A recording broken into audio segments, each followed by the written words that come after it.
WOCA. Ocala.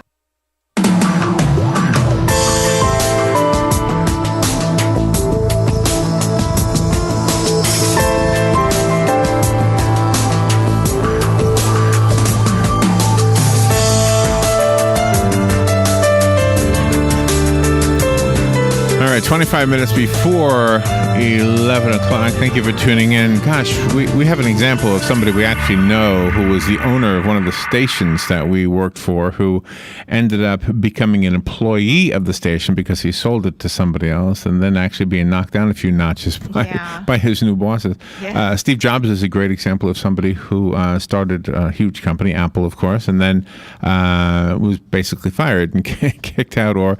But there are stories a lot of times that people who've been demoted, and yet they started the whole thing.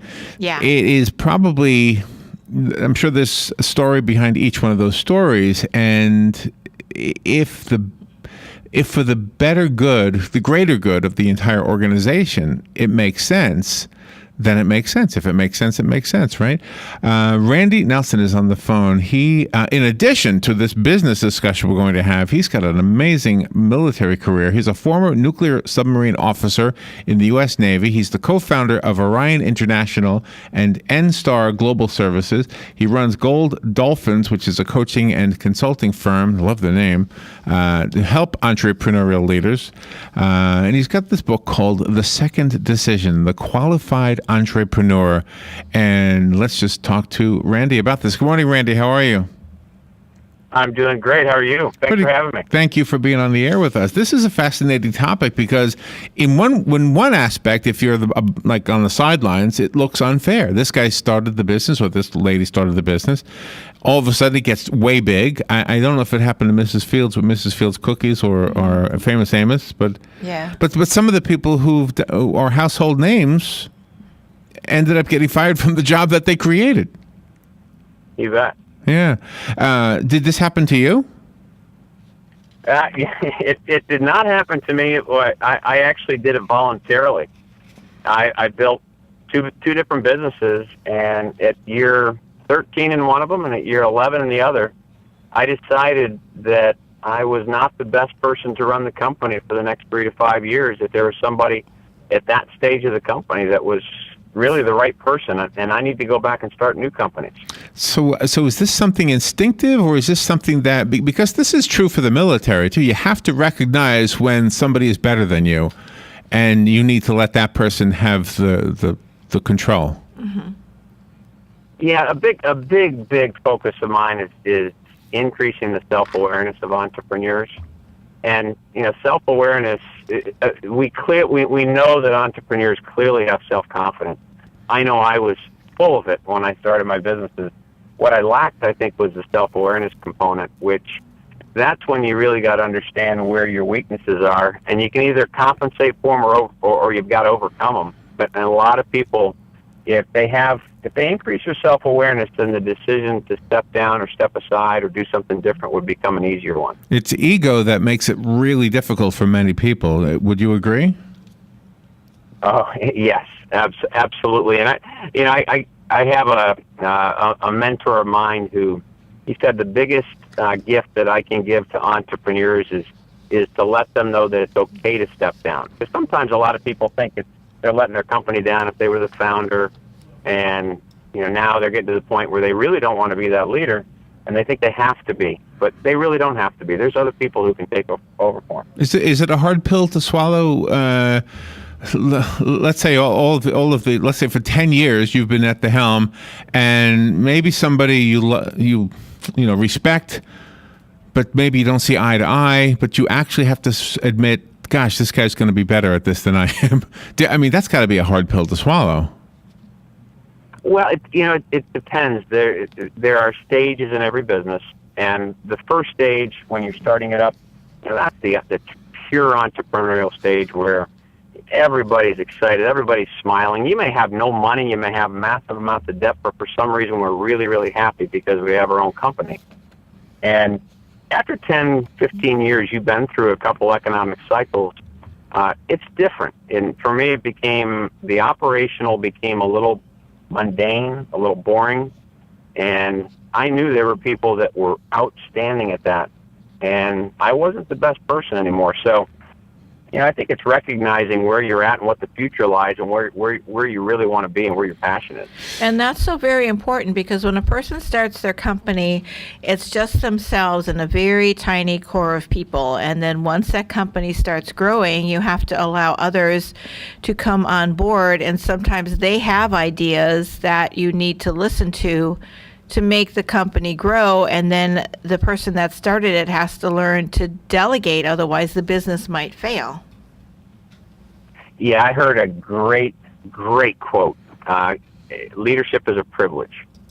And entrepreneurship is starting that company, and the people who are now you're bringing on wouldn't be there if it wasn't for you who started the business.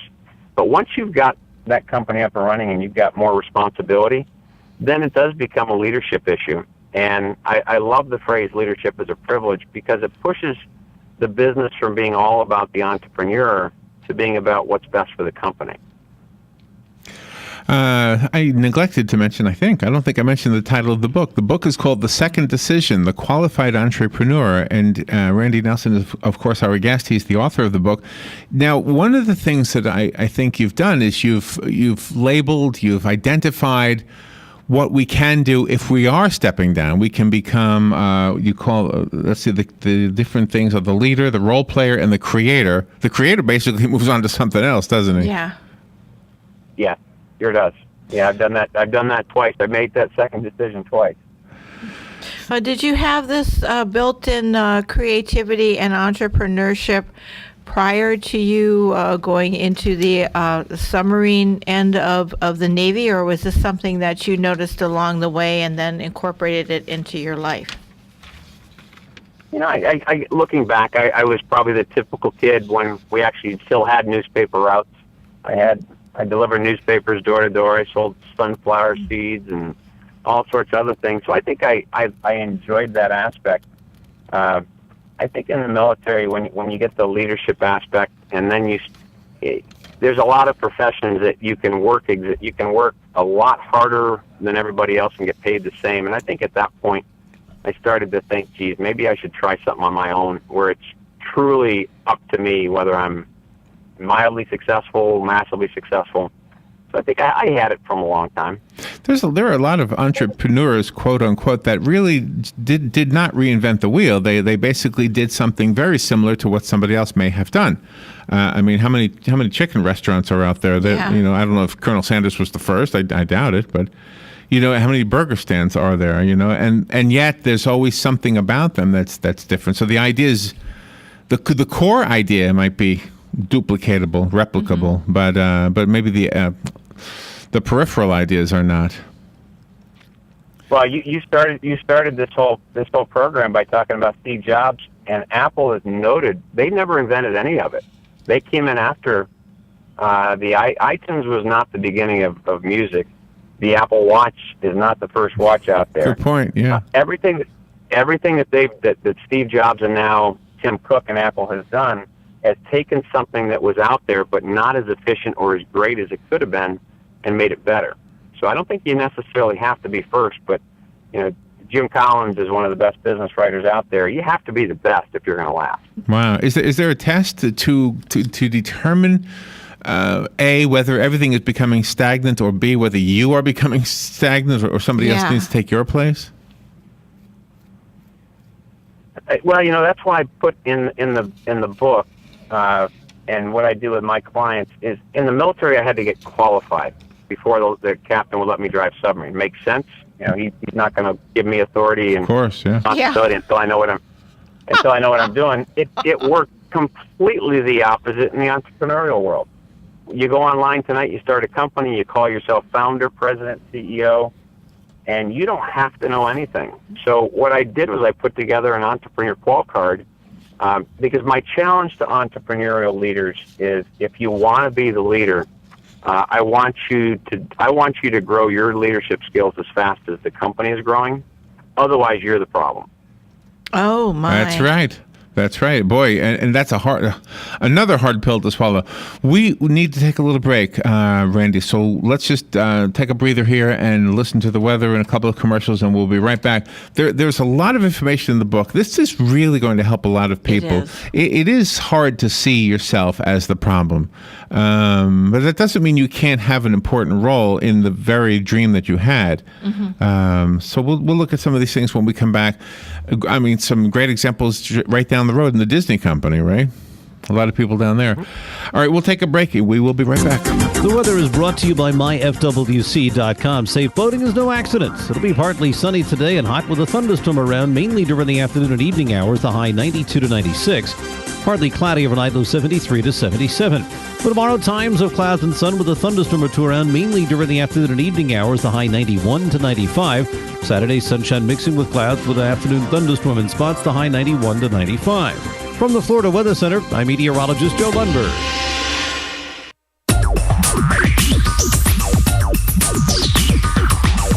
Whether you're building it up or knocking it down, get it done, rent it now. Sunbelt Rentals is here to make your job a little easier. Our knowledgeable staff will help you find the right equipment for any job, big or small. Did you know that Sunbelt Rentals carries heaters, air conditioners, generators, lighting, traffic control, and so much more? So whether you're building it up or knocking it down, we've got the equipment you need. Get it done, rent it now.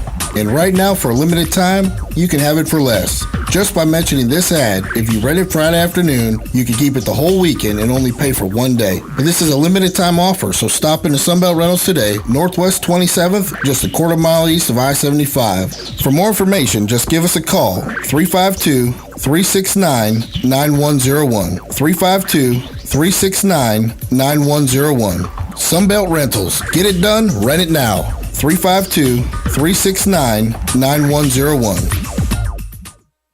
Here's what you may have missed on the John Tesh Radio Show. Fidgeting can make it easier to lose weight. Many couples think that once they're married, all their issues with in-laws will disappear, but Steinhardt says a marriage magnifies these problems, so if you're having family clashes with potential in-laws, it's best to resolve those issues before you get married. Just like couples can take out a loan for a house or a new car, there's been a huge surge in loan companies catering to wannabe parents. Intelligence for your life on the John Tesh Radio Show. Don't miss this stuff. Hi, this is Brad. I want to take a moment to talk about a serious issue. In the next 5 years, the aviation industry is projected to have a shortage of commercial pilots. Now is the time to start training. Ocala Flying Club has started a scholarship for the youth of Marion County ages 17 to 24. The club will donate up to $4,000 towards a pilot's license. This will help get the student on their way to obtaining their commercial pilot license. If this sounds like something you would be interested in, or if you know someone that would be, please contact Ocala Aviation Services, 861-7484. R&D Tactical Solutions, Ocala's indoor gun range. 12 climate-controlled, state-of-the-art lanes. R&D Tactical Solutions, full retail store, everything from firearms to CCW classes. Located next to the Supervisor of Elections. Open 9 to 7 weekdays, 9 to 5 Saturdays, and 10 to 4 Sundays. Call 622-7468. R&D Tactical Solutions, Ocala's indoor gun range. Call 622-7468. All right, 12 minutes before 11 o'clock. Thank you for tuning in. Randy Nelson is on the phone. He's the author of The Second Decision. He's got an amazing career in his resume as an officer with the U.S. Navy. He was a former nuclear submarine officer.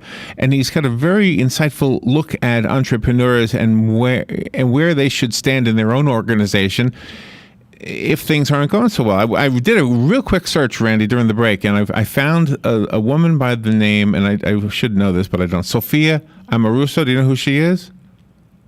Yeah, I've heard the name, yes. Okay, she's from a company called Nasty Gal. I don't even know what Nasty Gal. She's a pretty lady.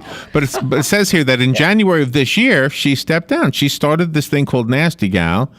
They had 3 months of layoffs in 2004, and this year she decided that her time running the show was over, and passed over the reins to some lady named Cherie Watterson, the company's president. So there's an example of somebody right there who, since she did it herself, I don't know if Don Thompson did it himself, the guy from McDonald's. I don't know if he was spoken to because of declining sales or not. But do you always use declining sales as, could you actually be growing as a company and still see the need to step down?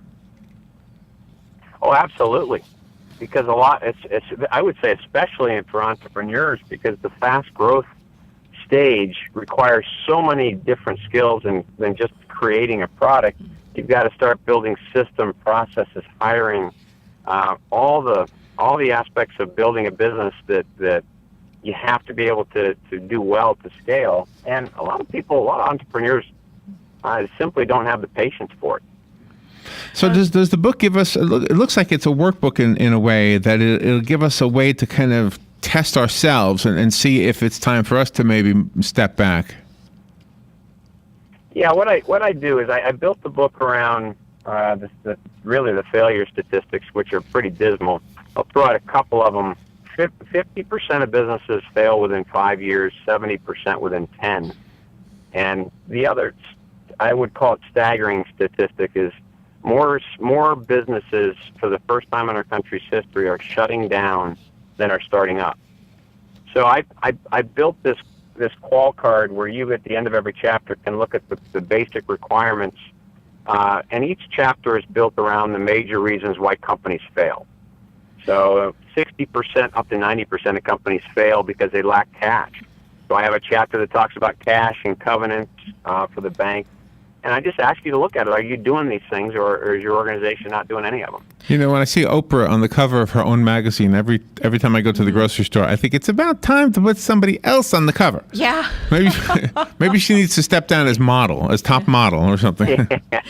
You said something very interesting in the beginning. You said you had built up the companies, and then you became bored.